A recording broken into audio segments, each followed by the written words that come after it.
سلامونه او خیر چاري یا پوهیږئ چې پښتنو او افغانانو انسانیت ته څه کړي دي او انسانانو ته څه ارزښتونه په میراث باندې پریښي دي. دانه دانه به تاسو ته په اسناد په ثبوت او په مدارکو وایم. لومړی کوسمنار یا کوسمنارونه هغه ناقص او مینارونه چې د هندوستان تر اوسني پاکستان پورې امتداد لرلو او هر کوسمنار تر بل کوسمنار پورې 3 کیلومتر واټن لرلو. د ارزښتونه څه وو؟ واټنونه به سنجول یعنی لرغونی جی پی اس او بل د پوسټ سیستم تنظیم کړي او د په څنګ کې د لوی لارو یو منظمه برخه جوړه کړې و.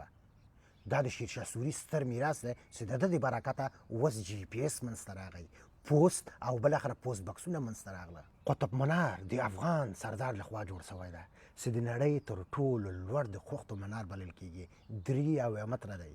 قرآني کتیبې پکې جوړې شوي دي او د افغان تمدن د یو ښکاره نښه بلل کیږي. دریم لودي ګاردینز یعنی د لودي زنځیرایي باغونه چې ډېر زیات دي، ډېر ښکلي دي او ډېر ستر دي. زیاته نړیوال د دوی سیل ته ورځي ګرانه افغانانو په هندوستان کې، او دا باغونه د اسلامي باغ جوړونې پیل و ګرانه افغانانو. همداسې اتزولي ګنبدي طرحه چې دا بیا وروسته نورو مو نه زده کړه، دا طرحه د افغانانو ده ګرانه افغانانو.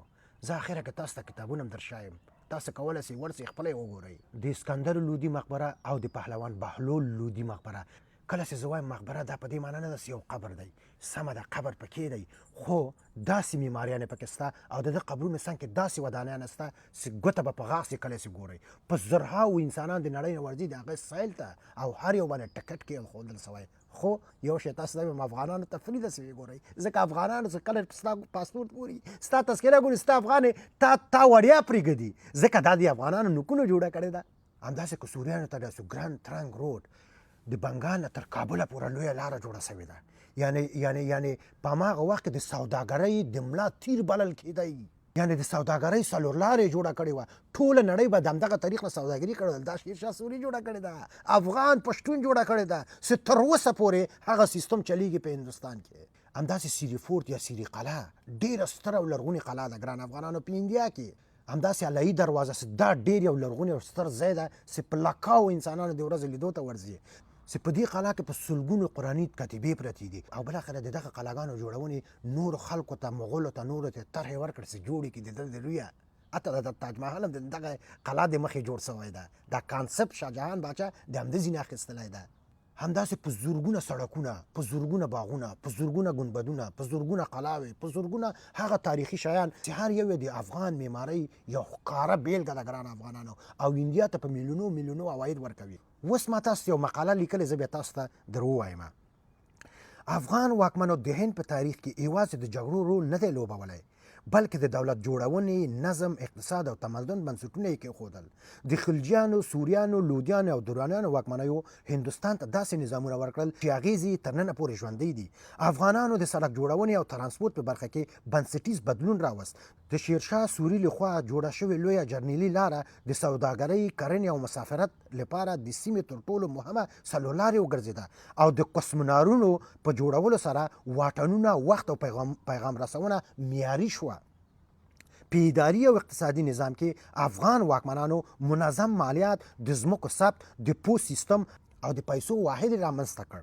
همداسې ډېرې نورې اصلاحات لکه د بازار او تجارت ثبات، عادلانه مالیه او د دولت عوایدو ټینګ او منظم سیستم او د هند راتلونکو حکومتونو لپاره یو قوي بنسټ کېښودل شو د افغانانو په واسطه. همداسې په معماري او ښار جوړونه کې افغانانو د اسلامي افغاني سبک شاهکارونه جوړ کړه چې تر اوسه هم د افغان اسلامي سبکونو په نوم یادېږي.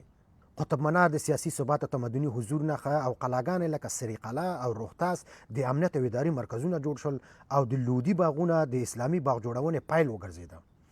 په ټوله کې افغان واکمنو هندوستان ته لارې، نظم، اقتصاد او ښکلا ور وبخله. د دوی میراث دا ثابتوي چې افغانان یوازې فاتحان نه بلکې د تمدنونو جوړونکي دي.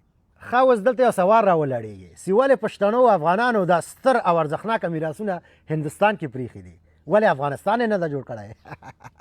د ده سوال جواب اسانه ده. هغه وخت کې چې زموږ نوکونو دا سترې لاسته راوړنې ارزښتونه یې پرېښودل، هغه وخت کې حبیب الله کلاکاني نه و چې امان الله خان باندې ټاپه ولګوي او د انګلیس په زور یې حکومت وتړن کړي او بالاخره تباهي پیل شروع کړي. هغه وخت کې برهان الدین رباني و، احمد شاه مسعود نه و چې د داود خان پسې لومړنۍ کودتا وکړه. هغه وخت کې دغه اشرار نه و چې ډاکټر نجیب پسې په خره باندې باروت راوړه، بالاخره پله پلچه کې الوزوه. په الله مې د قسمي که امان الله خان یې پرېښی وای، اوس به زما ستا ښار د پاریس نه ښکلی وای.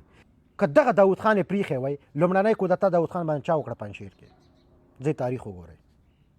که دغه نجیب یې پرېښی وای د خدای په لیاز د نجیب په وخت کې تا موټر په کوپین کې اخیستی سو چا دا پولو پلچکو عسکر ورته وژل دغه غنیم کې پرېښی وای اوس به زما ستا هېواد یعنې هر حکومت چې موږ جوړ کړی ده دغه پدرلعنت پاکستان خلک راپسې رالېږلي دي در په دره خاورې په سر کړي استو د هغه خاورې وارثان او مالکان تاسو هستئ یووالی یو بل ملاتړ په الله مې د قسم که بل څوک یې درته جوړ کړي د چا په جان قربان باندې مه غولېږئ دغه د احمدشاه ابدالي بچي ته تیمورشاه ته خلکو ښځې وروستې سړي متعددې ښځې وکړې 18 ښځې وکړې هغه 18 ښځو نه د 43 بچي وسوه هغه 43 بچي د ډېرو ښځو وو هغه ښځې پښتنې نه وې اکثریت یې دغه نورې وې بالاخره هغه بچي چې زلمي سوه د احمدشاه ابدالي امپراتوري دغه نه کړه اوسنی افغانستان ته جوړ کړه همدغسې ظاهرشاه ته به یې ورمخې کولې وروره ګل او ظاهرشاه څه وکړه پسته پښتو یې ختمه کړه بیا ښه هغه د پښتو ټولنه جوړه کړه ګران افغانانو هوښیار سئ هوښیار سئ صدقه مو سم د هغه خپل بد هم حمایه کوي یو بل ملا وتړئ په الله مې د قسم ستاسو هغه وطن جوړ نه کړي که د چا پلار یې جوړ کړي اتحاد وکړئ اتفاق وکړئ یو بل حمایه کوي نور څه نه ویلو ته نه لرم او دا زنجیروي ویډیوګانې به ادامه لري انشاءالله دا تاریخ باندې به تاسو پوهوم تر څو د خپل نکونو کانسپټ واخلئ باعزته اوسئ